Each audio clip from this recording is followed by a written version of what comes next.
Good morning friends, welcome to अपक्रिस CSE academy. मैं आशीष आप लोग के लिए एक आज नया इन्फॉर्मेटिव वीडियो लेके आया हूँ। आपके मेन कोर्स स्टार्ट होने से पहले ये लास्ट वीडियो है, उसके बाद आप लोग का मेन कोर्स स्टार्ट हो जाएगा। ओके, चलिए। जैसे हम लोग लास्ट वीडियो में हमने क्या देखा था? लास्ट वीडियो में हम लोग देखा था अक्षांश और देशांतर और उनके अनुप्रयोग। ठीक है, हम लोग ने अक्षांश देशांतर की सहायता से किन्हीं दो समयोग बीच में अंतर क्यों होता है, कौन कौन सी मुख्य अक्षांश रेखाएं हैं और किन किन देशों से गुजरती है, इनके बारे में बारी बारी से चर्चा किया था। और इसमें जो भी छोटी छोटी चीज़ें थी जो अक्षांश देशांतर को लेकर आपको परेशान करती थी, वो चीज़ मैंने आपको वहाँ पर क्लियर कट रूप में से बता दिया था। ठीक है, तो आज का देखिए एक और उसी के मतलब अगला लिंक करते हुए उसी वीडियो से लिंक है। ये क्या है? ये ताप कटिबंध, ITCZ, Coriolis force and Feral का नियम। इसके साथ साथ इसमें हम लोग क्या देखेंगे, कुछ अस्थाई पौनों के बारे में भी थोड़ी सी जानकारी लेंगे, है ना। अस्थाई पौनों के बारे में लेंगे। सूर्य का उत्तरायण और दक्षिणायण कैसे होता है, इसको भी हम लोग समझ लेंगे। जनरली हम लोग क्या जानते हैं, सूर्य हमारा उत्तर और दक्षिण, जबकि हम लोग जानते हैं कि सूर्य हमारा फिक्स होता है, पृथ्वी उसको रिवॉल्व करती है चारों तरफ से, है ना। तो उसी की वजह से जो हमारा सूर्य का उत्तरायण और दक्षिणायण होना होता है, उसके बारे में भी थोड़ी थोड़ी जानकारी आज हम लोग इसमें लेंगे। चूँकि ये एक इन्फॉर्मेटिव वीडियो है, इसमें हम लोग सिर्फ और सिर्फ हल्का इन्फॉर्मेटिव लेंगे ताकि आगे इन्फॉर्मेशन लेंगे, ताकि आगे वाले जो हम लोग का जो वायुमंडल चले तो उसमें इन सबों का महत्वपूर्ण आपका योगदान रहे, चीज़ें वहाँ पर आप लोग को एकदम क्लियर कट समझ में आ जाए। ठीक है, तो चलिए शुरुआत करते हैं। सबसे पहले आज का पहला टॉपिक क्या है? ताप कटिबंध। ठीक है, टेम्परेचर जोन। ठीक है, देखिए क्या जनरली हम लोग क्या जानते हैं, अगर भूगोल आपने थोड़ा बहुत पढ़ा होगा तो सुनते होंगे उष्णकटिबंधीय क्षेत्र, है ना, शीतोष्णकटिबंधीय क्षेत्र, शीत कटिबंधीय क्षेत्र, ये सब है ना। तो वही चीज़ आज हम लोग देखेंगे मैप में उनका जोन कहाँ से कहाँ तक यहाँ पर विस्तारित है। ठीक है, चलिए देखिए सबसे पहले क्या है। देखिए आप लोग लास्ट वीडियो में मैंने आपको बताया था, जो आपके अर्थ के बीचों बीच की जो अक्षांश रेखा है उसको हम लोग क्या नाम दिए थे? 0 डिग्री अक्षांश रेखा। क्या दिए थे? 0 डिग्री। और क्या इसको बोलते हैं? इसी को हम लोग बोलते हैं भूमध्य रेखा या फिर विषुवत रेखा, इंग्लिश में इक्वेटर बोलते हैं इसको। एक नाम और आप देख सकते हैं, क्या बोलते हैं? 0 डिग्री दीर्घ वृत्त, 0 डिग्री अक्षांश वृत्त या फिर 0 डिग्री दीर्घ वृत्त, बृहत्तम वृत्त। सबसे बड़ा अक्षांशों में सबसे बृहत्तम वृत्त आप जानते हैं 0 डिग्री बनाता है। क्यों? क्योंकि हम लोग पढ़े थे अक्षांश रेखाएं समानांतर होती हैं एक दूसरे की, और ऐसे ऐसे ऐसे ऊपर बढ़ती जाती हैं। और ये आप लोग जानते हैं पृथ्वी गोल है तो अक्षांश रेखाओं की लंबाई धीरे धीरे घटती जाती है। इसलिए जो ये मध्य में है 0 डिग्री अक्षांश रेखा, ये आपकी बृहत्तम वृत्त अक्षांश रेखा कहलाती है। ठीक है, ये चीज़ें आपको पता है। फिर उसके अलावा हम लोग ने कुछ और महत्वपूर्ण अक्षांश रेखाओं को देखा था। ठीक है, क्या नाम है उनका? देखिए जैसे क्या था, पहला हम लोग क्या देखे थे? 23.5 डिग्री उत्तरी अक्षांश, जिसको हम लोग नाम दिया था कर्क रेखा, ट्रॉपिक ऑफ कैंसर। क्या दिए थे? कर्क रेखा। ये 23.5 डिग्री उत्तरी अक्षांश पे क्या नाम दिए थे इसका हम लोग? कर्क रेखा। ये आप लोग जानते हैं, ये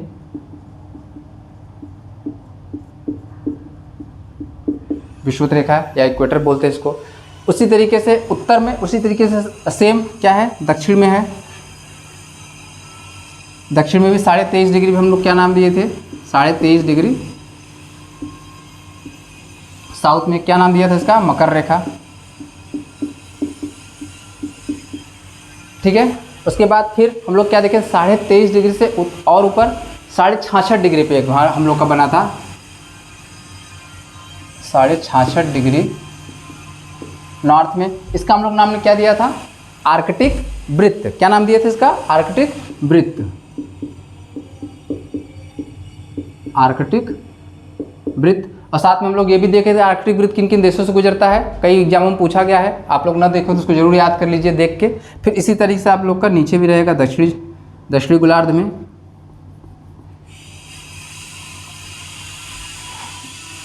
66.5 डिग्री दक्षिणी में। और इसका नाम इसी तरह क्या पड़ जाएगा? ये आर्कटिक क्षेत्र से जाता था तो आर्कटिक वृत्त कहते थे। ये अंटार्कटिका से जाएगा तो इसको क्या बोलेंगे? अंटार्कटिक वृत्त।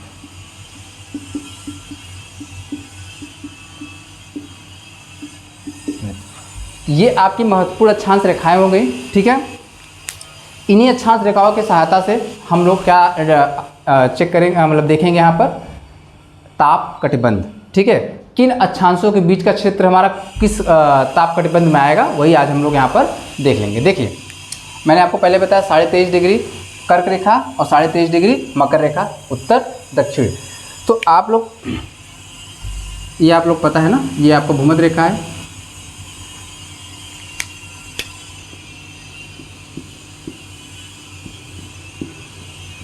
तो भूमध्य रेखा के 23.5 डिग्री उत्तर और 23.5 डिग्री दक्षिण का जो हमारा क्षेत्र होता है, जो जोन होता है, उसको हम लोग बोलते हैं उष्णकटिबंधीय क्षेत्र। ये वाला आपका कौन सा क्षेत्र बन गया आपका,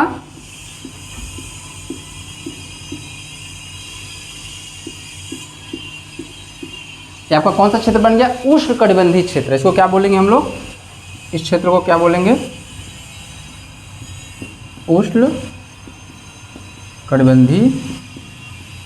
उष्णकटिबंधीय क्षेत्र या फिर ट्रॉपिकल जोन। क्या होता है, ट्रॉपिकल जोन। याद रहेगा ट्रॉपिकल जोन का कहाँ से कहाँ तक है, क्या उसका एरिया है, कर्क रेखा से मकर रेखा के बीच का क्षेत्र हमारा ट्रॉपिकल जोन होता है, उष्णकटिबंधीय क्षेत्र होता है। क्यों होता है उसके बारे में भी हम लोग बहुत अच्छे से आज समझ लेंगे, पर अभी आप लोग जानिए कि ताप कटिबंध और कितने होते हैं। ठीक है, तो ये हो गया आपका उष्णकटिबंधीय क्षेत्र।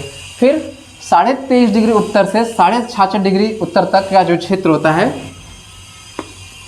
तो उसको क्या बोलते हैं हम लोग, ये क्षेत्र हमारा होता है, इधर भी ये वाला क्षेत्र जो होता है, इसको हम लोग क्या बोलते हैं, इसको हम लोग बोलते हैं शीतोष्णकटिबंधीय क्षेत्र।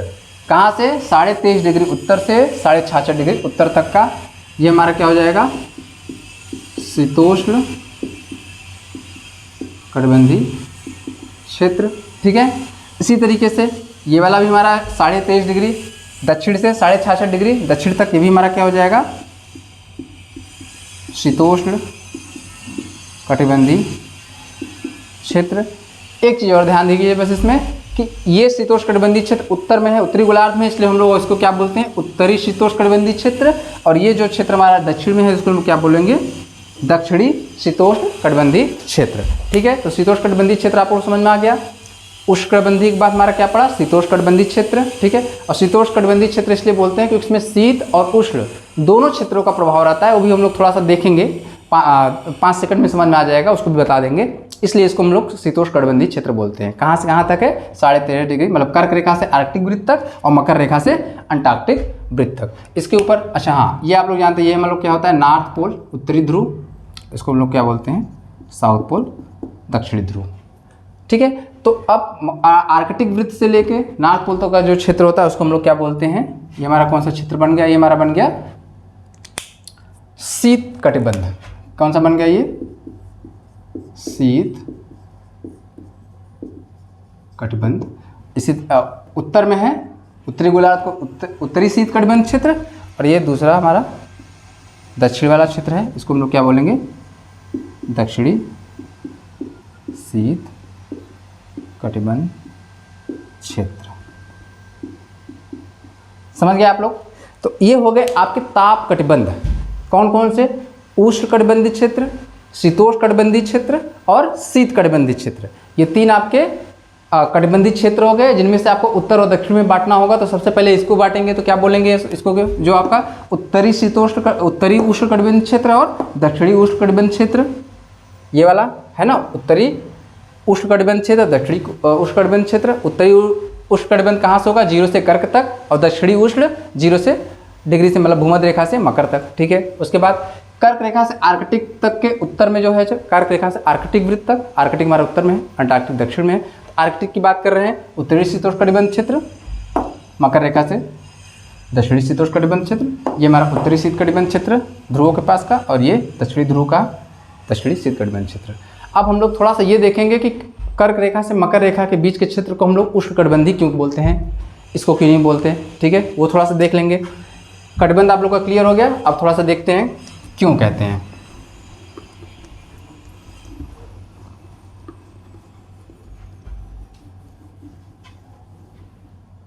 देखिए,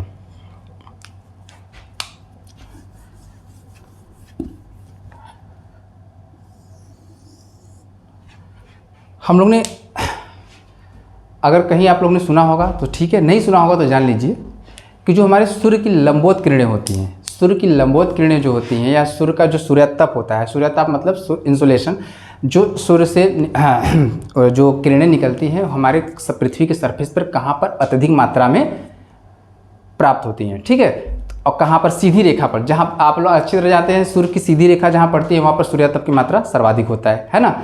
तो वही हम यहाँ बताने वाले हैं आप लोग को कि सूर्य की जो सीधी रेखा है, जो लंबवत किरणें हैं, ठीक है, वो कर्क रेखा से मकर रेखा के बीच प्राप्त होती हैं, ठीक है। कर्क से मकर रेखा के बीच में हम लोग को सूर्यातप सर्वाधिक प्राप्त होता है। और सूर्यातप जहाँ पर सर्वाधिक प्राप्त होगा तो क्या होगा, गर्म होगा, गर्म क्षेत्र होगा, इसलिए उसको हम लोग उष्ण कटिबंधीय क्षेत्र कहते हैं। थोड़ा सा यहाँ पर देखेंगे, ध्यान दीजिए। सामान्यतः देखिए आपका ये हो गया आपका भूमध्य रेखा 0 डिग्री। अभी इसके बारे में हम लोग जान चुके हैं। ये आपका हो गया कर्क रेखा और ये आपका हो गया मकर रेखा, है ना, कर्क और ये मकर रेखा। मैंने क्या बताया कि सूर्य कर्क रेखा से लेके मकर रेखा पर लंबवत किरणें अपनी डालती है। तो कैसे डालती हैं इसके बारे में थोड़ा सा जान लीजिए। इसके मतलब सूर्य की लंबवत किरणें कर्क पे पड़ रही हैं, फिर विषुवत रेखा पे पड़ रही है, फिर मकर पे पड़ रही हैं, कर्क, विषुवत रेखा, फिर मकर, फिर वापस से विषुवत रेखा, फिर कर्क। ऐसा क्यों होता है, तो इसी को जानने के लिए हम लोग सूर्य का उत्तरायण और दक्षिणायण समझ लेंगे, तो वो चीज़ें आपकी क्लियर हो जाएंगी। थोड़ा सा उत्तरायण और दक्षिणायण के बारे में हम लोग समझते हैं, ठीक है। चलिए यहाँ पर देख लीजिए। हाँ, एक चीज़ और बताना कि मतलब सूर्य उत्तरायण दक्षिणायण नहीं करता। आप लोग अच्छी तरह जानते हैं कि सूर्य हमेशा से बचपन से पढ़े होंगे, सूर्य तो अपने स्थान पर फिक्स है। तो फिर इसका मतलब क्या हुआ, हमारी पृथ्वी का मूवमेंट, हमारे पृथ्वी का जो सूर्य के चारों तरफ चक्कर लगाना होता है, उसी की वजह से, और प्लस पृथ्वी का अपने अक्ष पे 23.5 डिग्री झुके होने के कारण ही सूर्य की जो लंबवत किरणें हैं वो कर्क रेखा से मकर रेखा के बीच ट्रेवल करती हैं। बात समझ में आई? समझाते हैं, देखिए समझिए। ये मान लीजिए आपकी पृथ्वी है, सिंपल, ये पृथ्वी का अक्ष हो गया।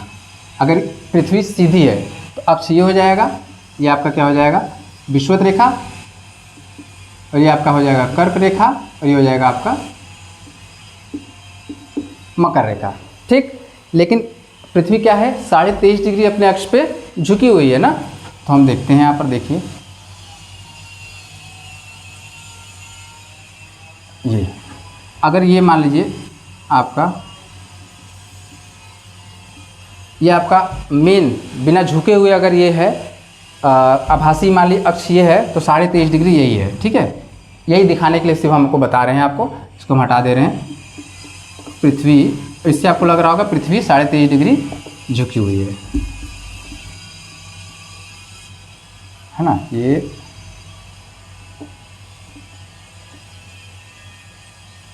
ठीक 23.5 डिग्री झुकी हुई। इस तरीके से का जो विषुवत भूमध्य रेखा बनेगा या विषुवत रेखा बनेगा, वो कहाँ कैसे जाएगा, इस तरीके से जाएगा, और ये आपका हो जाएगा कर्क रेखा, और ये हो जाएगा आपका मकर रेखा। समझ में आ रहा है आप लोग को? ये आपका 0 डिग्री विषुवत रेखा, ये है इधर कर्क, और ये मकर रेखा। ध्यान, आप लोग ये भी जानते हैं कि हमारी जो पृथ्वी है सूर्य का चक्कर लगाती है एंटी क्लॉकवाइज, है ना, और अपने अक्ष पे पश्चिम से पूर्व घूमती भी है। ये दो चीज़ आप लोग जानते हैं। यही होता है आपका घूर्णन और परिक्रमण का अंतर, है ना, रोटेशन और रिवॉल्यूशन। देखिए ये होता है पृथ्वी अपने अक्ष पे घूमती है, मतलब इसी अक्ष पे पश्चिम से पूर्व, अगर बॉल को इमेजिन कीजिए तो यही पश्चिम से पूर्व घूम रही है, पृथ्वी अपने अक्ष पे घूम रही है, और फिर सूर्य के चारों तरफ एंटी क्लॉकवाइज में घूमना, उसका क्या हो जाता है, रिवॉल्वेशन, ठीक है, रिवॉल्व करती है। तो यहाँ पर हम लोग क्या देखेंगे, ध्यान दीजिए कि मान लीजिए अगर सूर्य, अभी ये पृथ्वी है, ठीक है, पृथ्वी है, और ये आपका सूर्य है। इसको मिटाते हैं, यहाँ देखिए,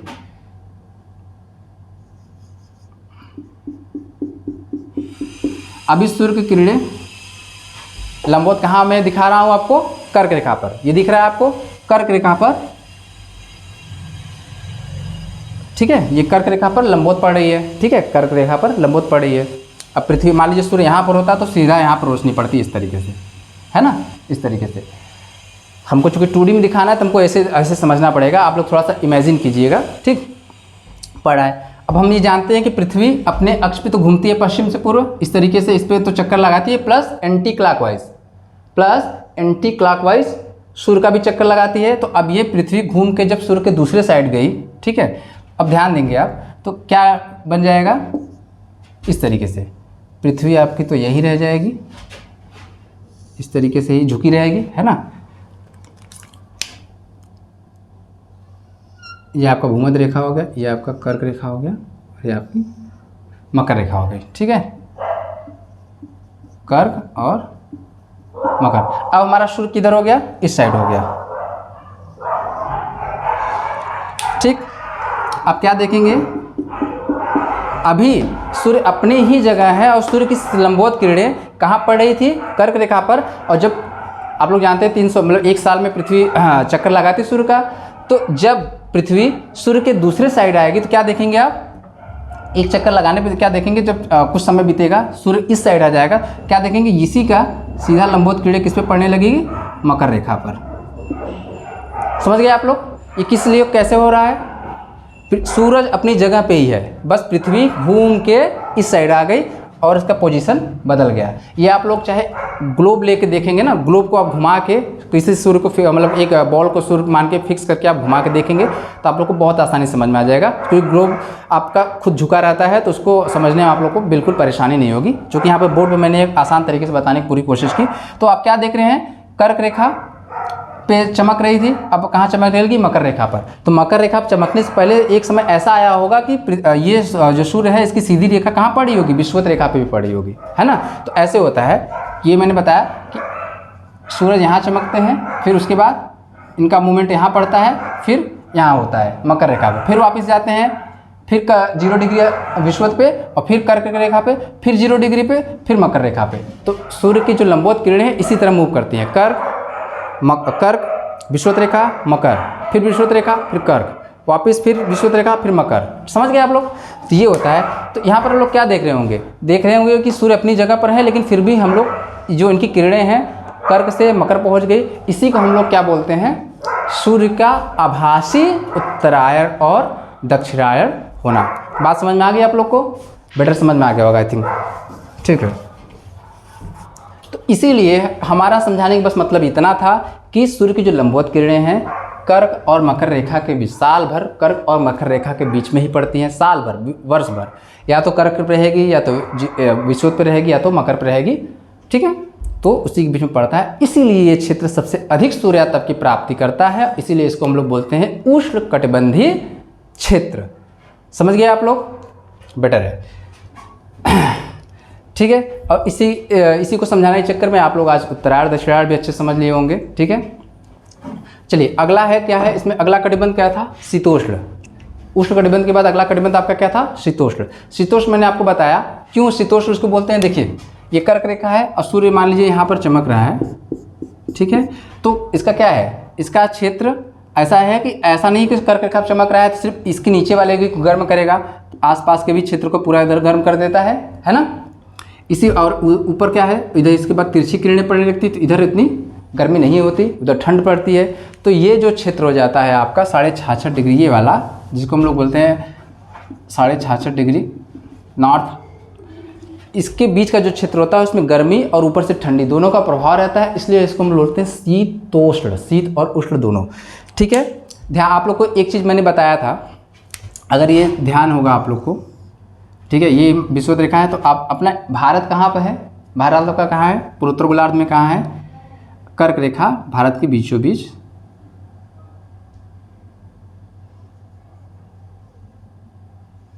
है ना। कर्क रेखा भारत के लगभग बीचों बीच गुजरती है, समझ गए आप लोग।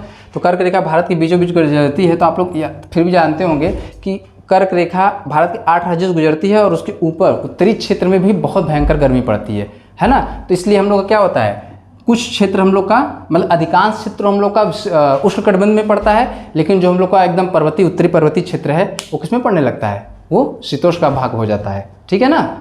समझ गए आप लोग। इसीलिए इस जोन को हम लोग क्या बोलते हैं, 66.5 मतलब 23.5 से 66.5 के क्षेत्र को क्या बोलते हैं, शीतोष्ण।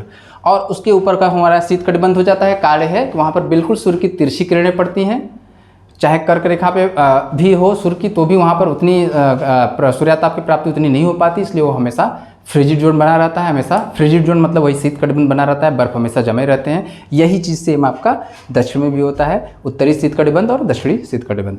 बात समझ में आ गया? कटिबंध आप लोग को क्लियर हो गया होगा आई थिंक। उसके साथ उत्तरायण दक्षिणायण भी समझ में आ गया होगा, उस कटिबंधी क्यों बोलते हैं वो भी समझ गए होंगे। हाँ, एक दो और फैक्चुअल बातें आप लोग थोड़ा सा जान लीजिए कि मैंने यहाँ इसमें बताया, तो ये जान लीजिए जब सूर्य आपकी कर्क रेखा पर, जब सूर्य आपकी कर्क रेखा पर लंबवत पड़ती है तो उस समय क्या होता है आपका, क्या होता है, वो होता है आपका 21 जून। और जब सूर्य आपकी सूर्य आपकी जब मकर रेखा पे पड़ती है, ये इसमें कौन सा समय होता है आपका 22 दिसंबर। सूर्य की जब कर्क रेखा पर होती है तो उसको हम लोग बोलते हैं कर्क संक्रांति। मकर रेखा पर जब लंबवत किरणें पड़ती हैं तो उसको क्या बोलते हैं हम लोग, मकर संक्रांति 22 दिसंबर। और उसके बाद जब सूर्य विषुवत रेखा पर सीधी पड़ती है उसको हम लोग बोलते हैं इक्विनॉक्स। ठीक है, इक्विनॉक्स। हाँ, एक चीज़ और इसमें ये ध्यान लीजिए कि ये 21 जून और ये जो 22 दिसंबर के बीच का जो समय होता है, हाँ ठीक है, इसी की वजह से जैसे हम लोग का जो भारत का जो भारत में जो गर्मी पड़ती है, आप लोग ध्यान देते होंगे कि 21 जून के महीने में हम लोग के भारत में बहुत गर्मी पड़ती है। कारण क्या रहता है, यही रहता है कि सूर्य उसमें कहाँ चमकता है, कर्क रेखा पर। कर्क रेखा हमारे भारत के बीचों बीच गुजरती है, तो भारत के बीचों बीच कर्क रेखा पे जब सूर्य चमकेगा तो ऑब्वियस सी बात है हमारे यहाँ बहुत गर्मी पड़ेगी। और फिर वही जब दिसंबर में 22 दिसंबर को जब मकर रेखा चमकने लगती है तो हमारे यहाँ ठंड पड़ने लगती है। बात समझ में आ गई आप लोग को? ठीक है, ये आप लोग हो गया ताप कटिबंध, उससे रिलेटेड जो भी छोटी छोटी बातें थी मैंने आपको बता दिया। ये सब आप लोग को वायुमंडल में बहुत लाभ होगा, चाहे आप मानसून पढ़ें उसमें भी बहुत हेल्प करेगा। ठीक है, अगला आपका टॉपिक है ITCZ। लेकिन उससे पहले मैं आप लोग को थोड़ा सा अस्थानी पौनों के बारे में, अस्थाई पौनों के बारे में भी थोड़ा सा बताना चाहूँगा, क्योंकि उसका इस्तेमाल है वो भी आपके वायुमंडल वाले क्षेत्र में बहुत, एटमॉस्फेयर पढ़ेंगे तुम लोग बहुत काम आएगा। देखिए, ये आपका पृथ्वी हो गया, फिर से वही बनाते हैं। यहाँ पर थोड़ा सा ध्यान देंगे, 0 डिग्री, ये 23.5 नहीं है, ध्यान दीजिएगा। यहाँ मैं बना रहा हूँ जो सिर्फ आप लोग को इन्फॉर्मेशन देने के लिए।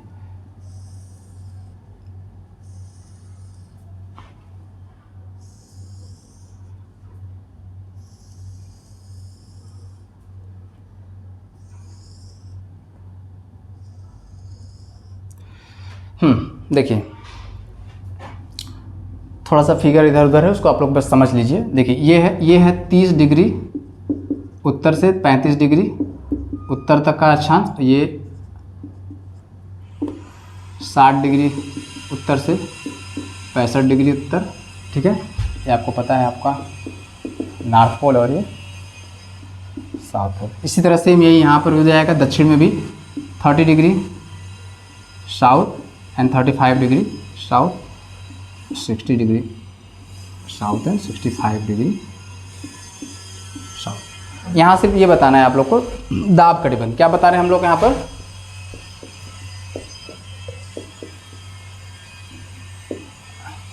दाब कटिबंध के मदद से हम लोग क्या बताएंगे, अस्थाई पौने। मेन फोकस हम लोग का किस पर रहेगा, अस्थाई पौने। क्या होती है अस्थाई पौने, आप लोगों ने नाम सुना होगा कुछ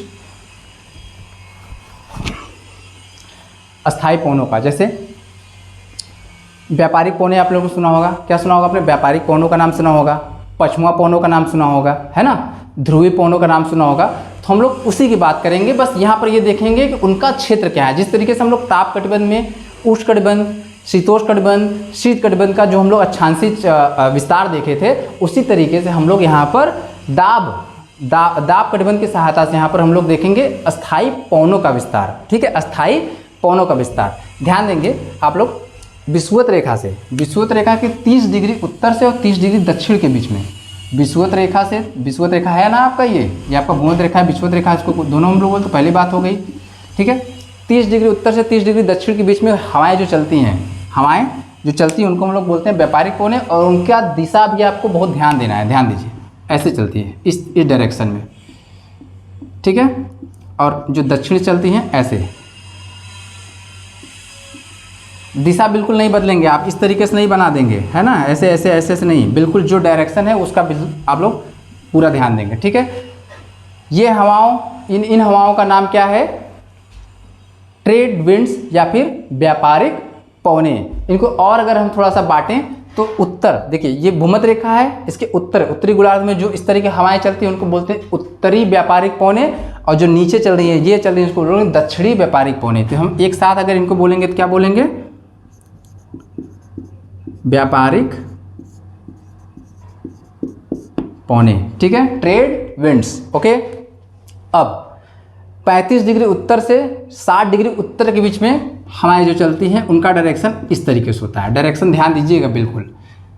और इधर जो दक्षिण में हवाएं चलती हैं उसी अक्षांश के बीच में, जो ऊपर है वही दक्षिण में भी सेम, उनका डायरेक्शन इस तरीके से होता है, ठीक है। इस तरीके से इन हवाओं का नाम क्या है? पछुआ पौने, जिनको हम लोग बोलते हैं वेस्टर्लीज। क्या बोलते हैं? वेस्टर्लीज। ये क्या है? ये पछुआ पौने, पछुआ पौने। और ख़ास बात यह है जानिए कि उत्तर में है तो उत्तरी पछुआ पौने, दक्षिण में है, दक्षिणी गोलार्ध में है तो क्या बोलेंगे? दक्षिणी पछुआ पौने, ठीक है। तो यहाँ हो जाएगा उत्तरी और इसको बोलेंगे हम लोग दक्षिणी पछुआ पौने। समझ गए आप लोग? ठीक है। अब बचा ये जोन, इसमें भी जो हवाएं आती हैं इस तरीके से, डायरेक्शन उनका कैसा रहता है? इस तरीके से, ठीक है। ये कौन से हैं? इनको बोलते हैं हम लोग ध्रुवी पौने, ध्रुवी पौने। ध्रुवी पौने क्यों? क्योंकि ये देखिए ये उत्तरी ध्रुव है और दक्षिणी ध्रुव है। ये उत्तरी ध्रुव से हवाएं आ रही हैं और ये दक्षिणी ध्रुव से हवाएं इधर आ रही हैं, तो इनको क्या बोलेंगे हम लोग? उत्तरी ध्रुवी पौने, और इसको दक्षिणी ध्रुवी पौने। तो अस्थाई पौने यही हैं आपकी। आप लोग को अक्षांशीय विस्तार उनका मेरे हिसाब से आप लोग को दिमाग में बैठा लेना चाहिए जब हम लोग वायुमंडल पढ़ेंगे उसमें इसका डिटेल, क्योंकि इसमें ये जो जोन देख रहे हैं आप लोग 30 से 35, 60 से 65, इधर 30 से 35, 60 से 65, है ना, ये एक दाब पेटी का निर्माण करते हैं। दाब पेटी, यहाँ देखिए मैंने लिखा है ना, दाब कटिबंध, दाब कटिबंध नहीं, दाब पेटियाँ, ठीक है। दाब पेटियों का निर्माण करती हैं। मैं यहाँ पर सिर्फ बता दे रहा हूँ दाब पेटियों को क्या बोलते हैं, लेकिन क्यों बनता है इसका मैं जिक्र यहाँ पर बिल्कुल नहीं करने वाला हूँ कि ये काफ़ी बृहद है। इसमें सेल्स बनते हैं, Hadley cell, Ferrel cell, polar cell, और उसकी वजह से काफ़ी चीज़ें विस्तृत हो जाएंगी, इसलिए मैं यहाँ उसको छेड़ने वाला नहीं हूँ। बस यहाँ पर आप लोग जान लीजिए ये हवाएं, ये व्यापारिक पौने, उत्तरी व्यापारिक पौने और दक्षिणी व्यापारिक पौने, देखिए एक तरफ जा रही हैं तो कहीं मिल रही है ना, जो मिलने वाला एक जोन होता है। ये पूरे जोन में ऐसा नहीं कि विषुवत रेखा तक पहुँच जाते हैं लोग, इसलिए मैंने इनको सटाया नहीं। ये जोन जहाँ पर जाके मिल रहा है, यहाँ पर एक जोन का निर्माण होता है, ठीक है। अब जब हम लोग IT CZ पढ़ेंगे तो उसमें यही जोन, इसी जोन की बात करेंगे। यही है आपका IT CZ का, यही है आपका जोन IT CZ। ये जहाँ पर आपकी उत्तरी, ये मैंने बताया व्यापारिक पौने उत्तर में है तो उत्तरी व्यापारिक पौने, उत्तरी व्यापारिक पौने, और दक्षिण से जा रही हैं तो दक्षिण व्यापारिक पौने, ठीक है। तो उत्तरी व्यापारिक पौने, दक्षिणी व्यापारिक पौने, जहाँ पर विषुवत रेखा के पास जिस क्षेत्र में मिलते हैं उस पूरे क्षेत्र को ही हम लोग बोलते हैं IT CZ। अभी उसको और अच्छे से समझाएंगे, बस आप इतना जान लीजिए कि ये जो क्षेत्र है जहाँ पर आपकी उत्तरी व्यापारिक पौने और दक्षिणी व्यापारिक पौने मिल रहा है, यहाँ पर एक दाब क्षेत्र बनता है। उसको हम लोग नाम क्या देते हैं? क्या देते हैं उसको नाम? निम्न दाब क्षेत्र। क्या बोलते हैं? निम्न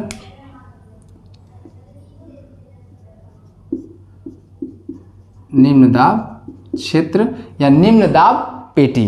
क्या बोलते हैं? निम्न दाब पेटी। इसी निम्न दाब पेटी को देखते रहिए, ये पूरा जोन है। इसके बाद जस्ट इसके ऊपर उत्तर में यहाँ हमारा बोलता है उच्च दाब पेटी। क्या होता है? उच्च दाब पेटी का क्षेत्र बनता है, हाई प्रेशर बेल्ट, ठीक है। यहाँ भी उच्च दाब पेटी, ठीक है। फिर इसके बाद यहाँ पर क्या बन जाता है? निम्न दाब पेटी। यहाँ भी क्या बन जाएगा? निम्न दाब पेटी, सेम। ठीक है, देखिए निम्न दाब क्षेत्र, फिर उसके दोनों साइड उच्च दाब सेम, 30 से 35 दक्षिण, 30 से 35 उत्तर में, फिर उसके बाद 60 से 65 उत्तर में निम्न दाब और 60 से 65 दक्षिण में निम्न दाब। ठीक है, फिर यहाँ पर जो बनेगा यहाँ पर उच्च दाब रहता है, यहाँ पर भी रहता है हमारा उच्च दाब क्षेत्र। ठीक है, तो यहाँ पर देखिए जो दाब क्षेत्र में अगर आप लोग को नहीं समझ में आ रहा है, थोड़ा भी कन्फ्यूजन हो रहा है, तो बिल्कुल कन्फ्यूज होने की ज़रूरत नहीं है। बस आप लोग याद रखिए, ध्यान दीजिए कि हमारा दो व्यापारिक पौने हैं वो कहाँ से कहाँ तक बहती हैं और उनका डायरेक्शन क्या होता है, डायरेक्शन के बारे में थोड़ा सा जानकारी भी आपको देंगे।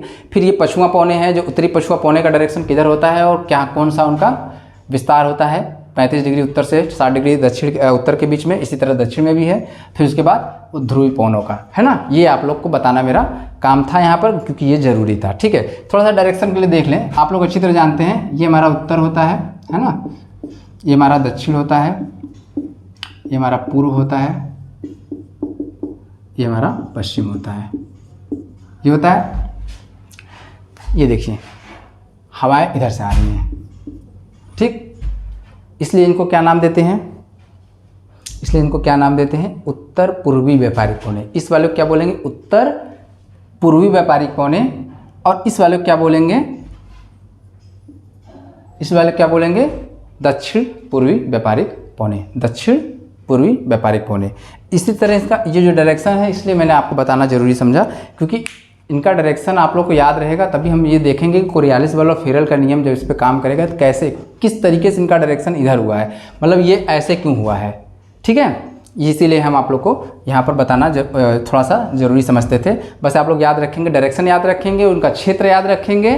ठीक है, अगर दाब क्षेत्र का जो ये है याद रहे या न रहे कोई दिक्कत नहीं है, बाद में उसको और अच्छे से देखना ही है बशर्ते, लेकिन ये सब आपको क्षेत्र आपको याद रहना चाहिए। ठीक है, तो ये आपको थोड़ा हो गया अस्थाई पौने के बारे में एक छोटा सा इन्फॉर्मेशन। ठीक है, अस्थाई पौने के बाद ही अब हम लोग क्या पढ़ेंगे, ITCZ। ठीक है, ITCZ।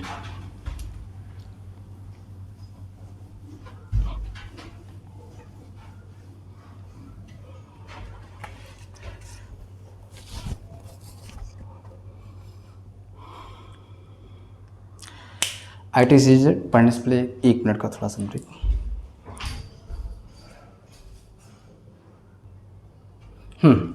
देखिए अब हम लोग क्या है, अगला टॉपिक हम लोग का ITCZ क्या है, ITCZ। देखिए इसका फुल फॉर्म क्या होता है, इसके नाम में ही इसका सब कुछ छिपा हुआ है। ठीक है, इंटरट्रॉपिकल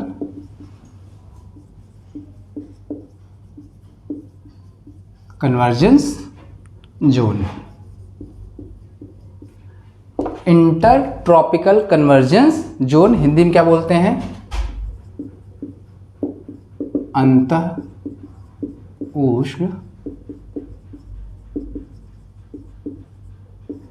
अंतः उष्णकटिबंधीय, कन्वर्जेंस मतलब होता है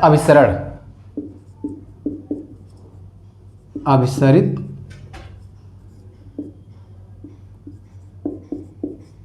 क्षेत्र। ठीक है, देखिए ITCZ का इंटरट्रॉपिकल कन्वर्जेंस जोन अंतः उष्णकटिबंधीय अभिसरित क्षेत्र या अभिसरण क्षेत्र। ठीक है, अभिसरण भी कर सकते हैं आप इसको, दोनों सही है। ठीक है, अभिसरण क्षेत्र।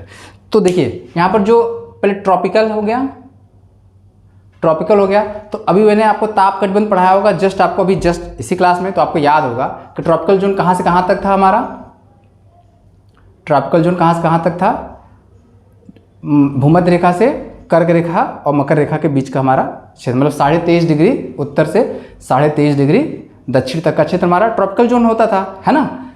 ये ठीक है,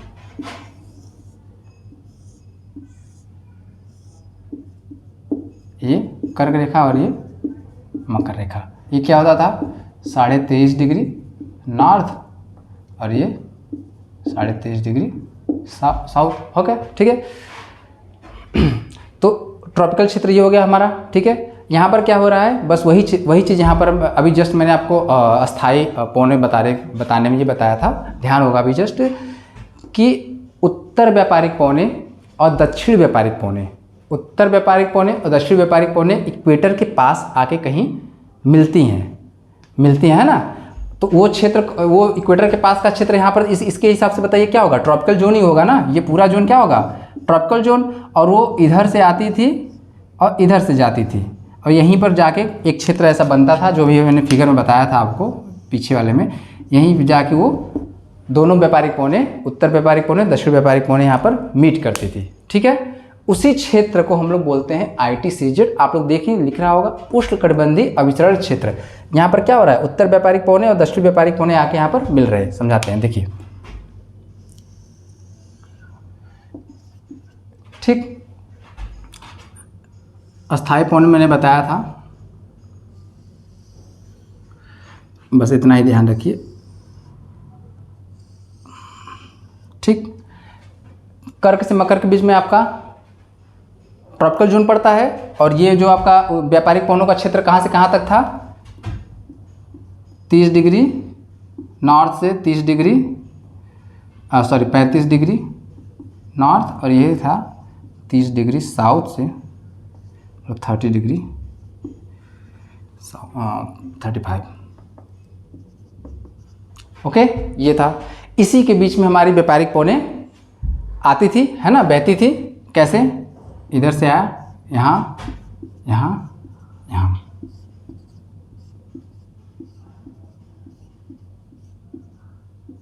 ठीक है। ये तो आप लोग ध्यान देते होंगे, ये 30 डिग्री उत्तर से 30 डिग्री दक्षिण के बीच में ही हमारा 23 डिग्री उत्तर और 23 डिग्री दक्षिण तो आ ही जाएगा ना इसके बीच में, यहीं कहीं है ना, इधर ही कहीं होगा ये वाला क्षेत्र। इसका मतलब ये जो वाला क्षेत्र कौन सा है, ये आपका कौन सा क्षेत्र है आपका, ये आपका ट्रॉपिकल जोन है, बिल्कुल है ना। 23.5 डिग्री से उत्तर, 23.5 डिग्री उत्तर और 23.5 डिग्री दक्षिण पड़ जाएगा यहाँ पर। और ये पर हवाएं कहाँ मिल रही हैं, उसी क्षेत्र में मिल रही हैं, इसीलिए उसको बोला है उष्णकटिबंधीय अभिसरण क्षेत्र। अभिसरण मतलब होता है मिलना, अभिसरण मतलब होता है मिलना, ओके।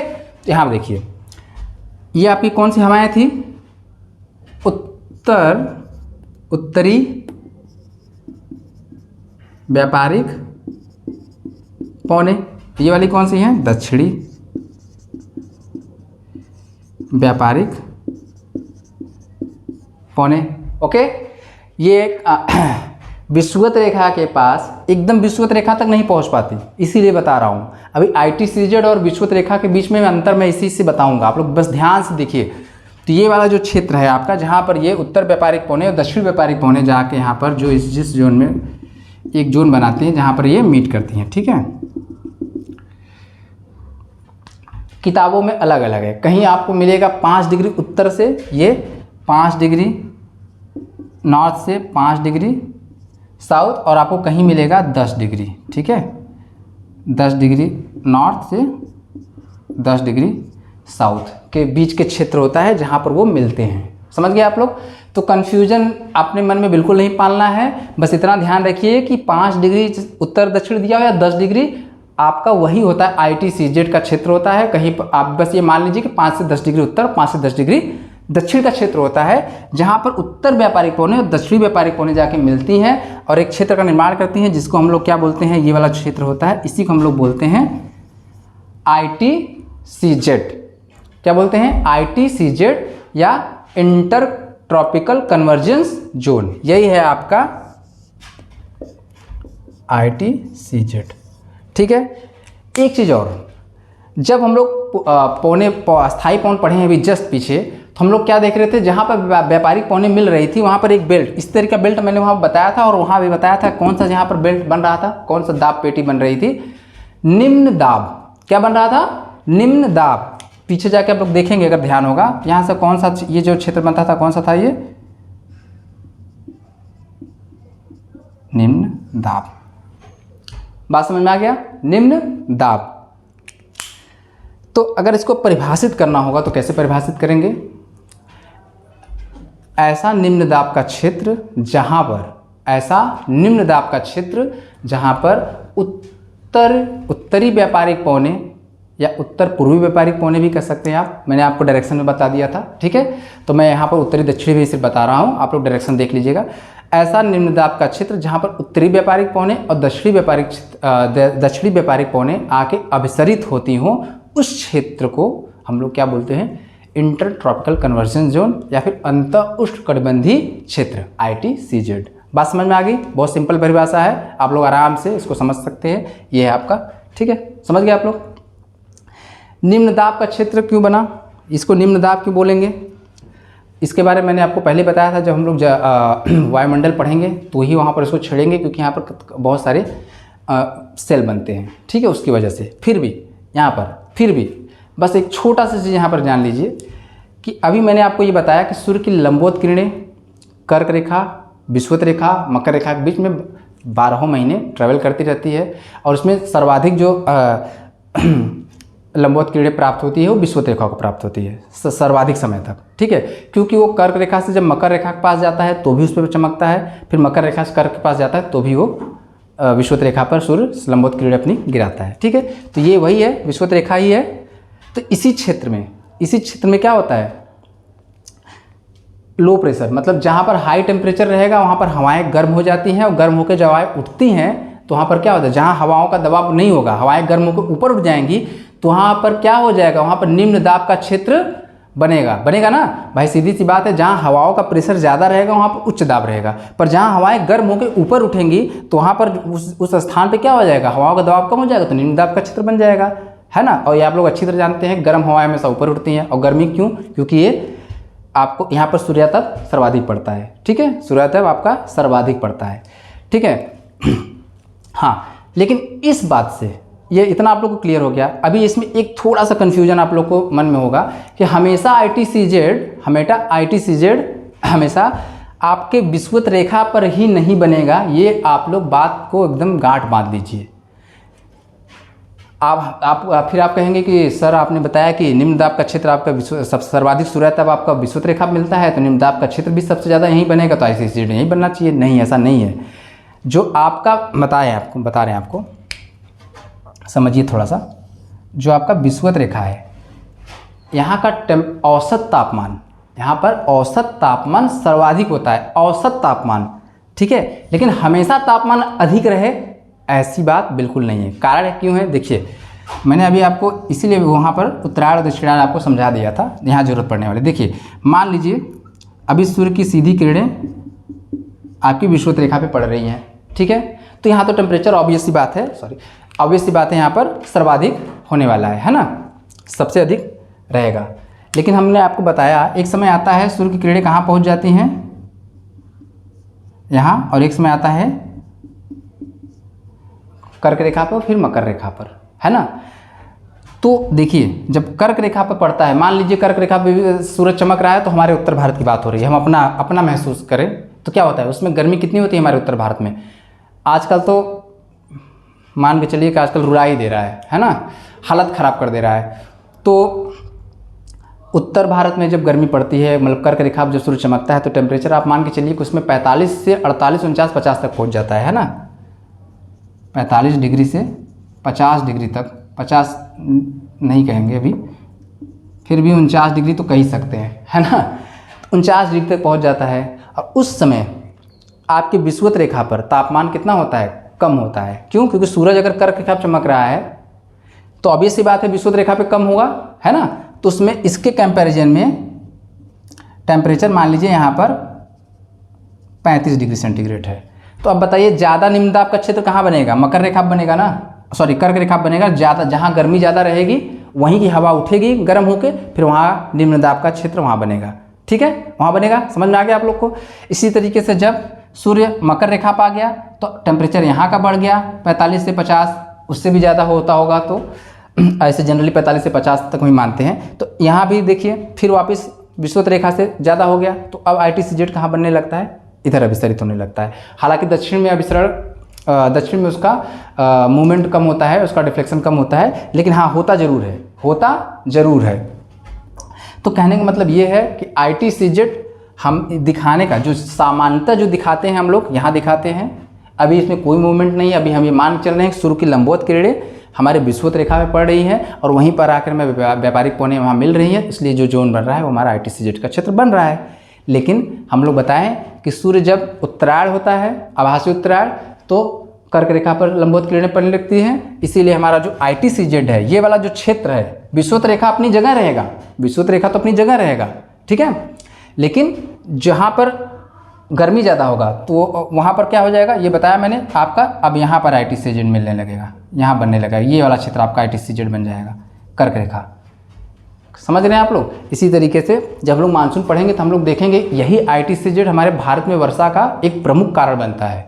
यही ITCZ का मूवमेंट खिसक के विषुवत रेखा से हमारे कर्क रेखा पहुंच जाता है, और जहां पर विषुवत ITCZ का क्षेत्र बनता है वहां पर हमने पहले बताया कारण बनने का क्या है, निम्न दाब का क्षेत्र। निम्न दाब का क्षेत्र का मतलब क्या है, गर्म हवाएं ऊपर उठती हैं। अब जब गर्म हवाएं ऊपर उठेंगी तो उस खाली स्थान को घेरने के लिए ठंडी हवाएं आती हैं, और ठंडी हवाएं अपने साथ आर्द्रता ले आती हैं मानसून के रूप में, और फिर वर्षा होता है, ठीक है। हालांकि उसको हम बहुत डिटेल से वहाँ देखेंगे, बस यहाँ पर एक बताने का मतलब ये था कि ITCZ और विषुवत रेखा से आपको कंफ्यूज नहीं होना है। ये मत समझ लीजिए कि ITCZ अगर कोई बताया कि ITCZ खिसक रहा है तो विषुवत रेखा खिसक रहा है, ऐसा बिल्कुल नहीं होता, ठीक है।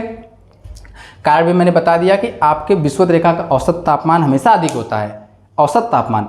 लेकिन सिर्फ तापमान की बात करेंगे तो नहीं, तापमान की बात करेंगे तो कभी कर्क रेखा पर ज़्यादा होगा, कभी विषुवत रेखा पे, कभी मकर रेखा पे। बात समझ गए आप लोग। तो हम लोग ITCZ के बारे में, ये हम लोग ITCZ आप लोग को समझ में आ गया क्या होता है, कैसे बनता है और क्या कारण होता है। कि बनने का कारण बताया आपको, मानसून में इसका बहुत योगदान रहता है, ठीक है। तो मतलब हमने आपको बता दिया क्या होता है, कैसे बनता है और क्यों बनता है, ठीक है। ये तीनों आप लोग को आई थिंक क्लियर हो गया होगा, है ना, ITCZ के बारे में। और मुझे इसमें बहुत ज़्यादा, मुझे और ज़्यादा डिटेल आपको ITCZ के बारे में नहीं देना है अभी यहाँ पर। बस आप इतना जान लीजिए कि ITCZ का इस्तेमाल हम लोग आगे करने वाले हैं, इसलिए यहाँ पर बताना बहुत ज़रूरी था। अब थोड़ा सा है कोरियालिस बल और फेरल का नियम, हम लोग 5 मिनट में समझते हैं, वहाँ पर इस्तेमाल होगा। उसके बाद ये चीज़ आपका टॉपिक आज क्लियर हो जाएगा, ठीक है।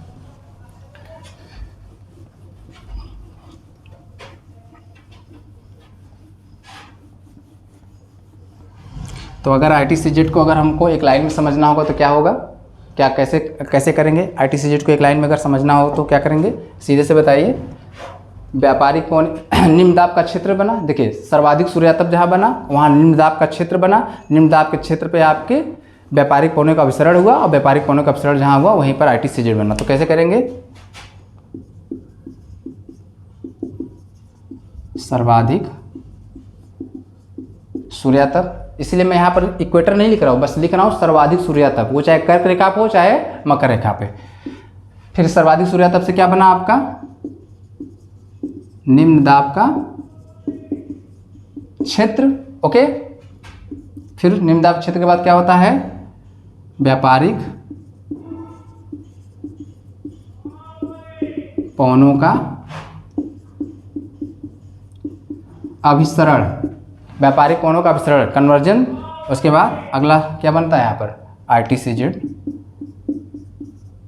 का निर्माण। बात समझ में आ गया। ये देखिए कितना समझाने के बाद मैंने एक सिंपल सा आपको फॉर्मूला यहाँ पर बता दिया, समझ में आ गया होगा तो समझ लीजिए बहुत अच्छा है, ठीक है। अब चलिए देखते हैं थोड़ा सा कोरियालिस फोर्स और फेरल का नियम।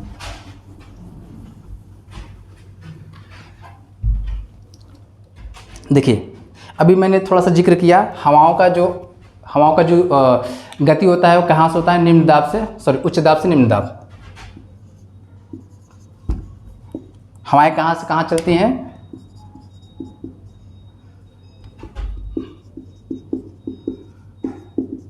हवाओं की दिशा क्या होता है,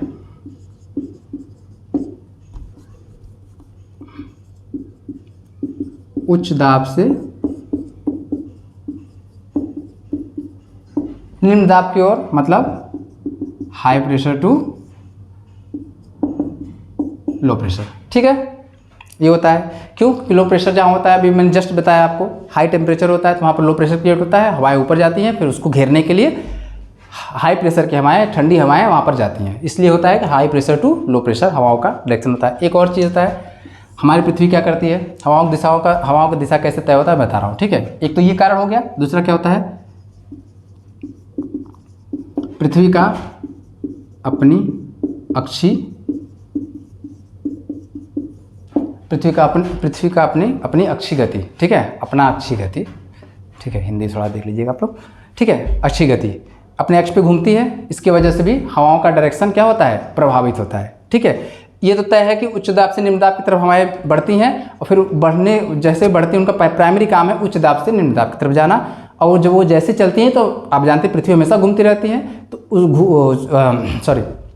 उसके घूमने की वजह से उनके हवाओं के डायरेक्शन में थोड़ा सा विक्षेप उत्पन्न होता है। क्या होता है, विक्षेप उत्पन्न होता है। बस उसी विक्षेप को कोरियालिस ने बताया था, ध्यान रखिए, समझ गए आप लोग। उच्च दाब से निम्न दाब की तरफ हवाओं का चलन होता है, उसके बाद पृथ्वी अपनी अच्छी गति पे जो करती है उसकी वजह से हवाओं में एक विक्षेप उत्पन्न होता है।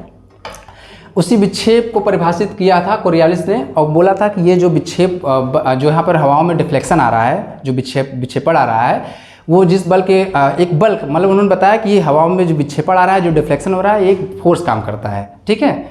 उन्होंने इसी फोर्स का जो परिभाषित किया था, और चूँकि ये खुद एक भूगोलवेत्ता थे, ठीक है, कोरियालिस, तो इनके नाम पे उसका नाम पड़ गया, उस बल का क्या पड़ गया, कोरियालिस बल। बात समझ में आ गया। इसी को और क्लियर कर दिया, इसी को और जो मतलब हवाओं का जो अपनी गति में हवाओं की दिशाओं में जो परिवर्तन होता है पृथ्वी की गति के कारण, पृथ्वी की अक्षीय गति के कारण जो हवाओं में डिफ्लेक्शन हो रहा था, जिसको कोरियालिस ने बताया था, उसको और क्लियर कर दिया किसने, फेरल ने। किसने कर दिया, फेरल ने। फेरल ने क्या बता दिया, ध्यान दीजिए, फेरल ने ये बता दिया, ये देखिए आपका पृथ्वी हो गया, ये आपका भूमध्य रेखा हो गया। फेरल ने ये बता दिया कि हवाएं अगर उत्तरी गोलार्ध में जिस भी दिशा में बह रही हैं, ध्यान दीजिए, उत्तरी गोलार्ध और दक्षिण गोलार्ध के लिए अलग अलग बताया उन्होंने। उत्तरी गोलार्ध में वो जिस भी दिशा में बह रही हैं, उधर अगर आप अपने मुंह करके आप खड़े हो जाएंगे तो देखेंगे हवाओं का जो डिफ्लेक्शन हो रहा है, जिस डिफ्लेक्शन की बात इन्होंने कोरियालिस ने की थी, उसी डिफ्लेक्शन को उन्होंने बताया। हवाएं अगर उत्तरी गोलार्ध में बह रही हैं तो अपनी दाईं ओर घूम जाती हैं। बात समझ में आ रहा है। हवाओं के अगर बहने की दिशा में आप मुँह कर लेंगे तो देखेंगे हवा सीधा है तो पृथ्वी गति के कारण वो इधर घूम जाएंगी, और यही चीज़ दक्षिण में है तो अपने बाएँ घूम जाती है। मैं बताता हूँ, मान लीजिए फेरल के अनुसार, मान लीजिए हवा इधर चल रहा है, ठीक है, उत्तरी गोलार्ध में हवा का डायरेक्शन इधर है, लेकिन पृथ्वी की अक्षीय गति के कारण पश्चिम से पूर्व हवाओं का डायरेक्शन कैसे हो जाएगा, ऐसे। अब ये देखिए हवाओं का मेन डायरेक्शन इधर था नीचे की तरह, उधर मुंह में इधर खड़ा हो गया, तो मैंने क्या बताया, फेरल ने क्या बताया, को हवाएं अपने दाएं तरफ मूव कर जाती हैं, दाएं तरफ मुड़ जाती हैं। देखिए ये दाएं तरफ मुड़ गया। इसी तरह अगर हवाएं दक्षिण गोलार्ध की बात करें तो क्या उन्होंने बताया, बाईं तरफ मुड़ जाएगी। अब ऐसे मुंह करके देख लीजिए अगर आप लोग, ठीक है, तो कहाँ मुड़ जाएगा, ये बाएं साइड ये हो जाएगा। इसी वजह से आपने देखा होगा ये आपका जो व्यापारिक पौने हैं, ये है ना, उनका डायरेक्शन इसी वजह से, ठीक है। ये देखिए ऐसे बह रही थी, सीधा आ रहे थे, लेकिन हवा का डायरेक्शन इधर हो गया, ये इधर जा रहा था, हवा का डायरेक्शन इधर हो गया। तो इसी तरह हमारा लोग बना था, ये और इधर से ये समझ गए आप लोग। तो कोरियालिस और फेरल को एक साथ आपने समझ लिया। हवाओं में जो विक्षेप उत्पन्न होता था उसके बारे में कोरियालिस ने बताया कि ये एक फोर्स की वजह से इसमें तो विक्षेपण या डिफ्लेक्शन आ जाता है हवाओं की गति में, हवाओं की दिशाओं में, इसलिए उसको नाम कर दिया कोरियालिस फोर्स। उसको और ज़्यादा क्लियर कर दिया कि उत्तरी गोलार्ध में उत्तर के साइड अपने दाएं साइड, दक्षिण गोलार्ध में अपने बाएं साइड हवाएं घूम जाती हैं। फेरल ने बता दिया। ये हो गया आपका फेरल का नियम, ठीक है। तो आई थिंक आप लोग को फेरल और कोरियालिस दोनों सिमिलर लगे होंगे, है भी, लेकिन क्लियर हो गया होगा पूरी चीज़ें। तो ये था आपका, ठीक है, ITCZ हो गया आपका। ताप कटिबंध मैंने बता दिया, स्थायी पौनों के बारे में भी बता दिया, थोड़ा सा दाब कटिबंध के बारे में, फिर उच्च प्रेशर मतलब हाई प्रेशर से लो प्रेशर कैसे हवाएं मूव करती हैं, कोरियालिस वाला फेरल। ये जितनी चीज़ें हैं आपके वायुमंडल में बिल्कुल हर जगह आपको मिलने वाली है, इसलिए मुझे यहाँ पढ़ाना बहुत ज़रूरी था, ठीक है। ओके, ठीक है, thanks for watching. Please like and subscribe. आप लोग देखिए, इसके बाद जल्दी आप लोग का सिलेबस डिस्कस करने वाला हूँ मैं, ज्योग्राफी का पूरा, ठीक है, GS पार्ट का। उसके बाद से आप लोग का मेन कोर्स स्टार्ट हो जाएगा। Okay, thank you very much.